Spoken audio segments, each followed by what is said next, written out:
ગુજરાતના બધા સાહિત્યકારો, કવિઓ, લેખકો એમને મારે પૂછવું છે આજ કે ક્યાં ગયા તમે બધા?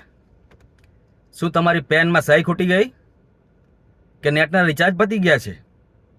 અમથા તો બહુ તમે કરતા હોય છે કે દેશમાં સર્વધર્મ સંભાળ રાખવો જોઈએ, બધા ધર્મને સરખા ગણવા જોઈએ, આપણા દેશમાં મોદી આવ્યા પછી હિન્દુ મુસ્લિમ વધી ગયું છે. આવું તો બહુ લખતા હોય છે, મોટા મોટા આખા પોસ્ટ લખતા હોય છે. કેટલાય તો છાવા ફિલ્મ વિશે લખ્યું હતું, વખતે લખ્યું હતું કે આ ધાર્મિક ભાવનાઓ ભડકાવી રહ્યા છે. અત્યારે આતંકવાદીઓએ ક્લિયર ધર્મ ચેક કરીને માર્યા છે. લખો ને આના ઉપર, લખો ને. ફાટે હે લખવામાં? ફાટે હે ને?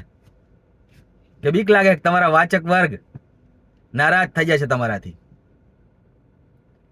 તમે કેટલા દોગલા હો ને, આવા સમયે ક્લિયર દેખાઈ જાય.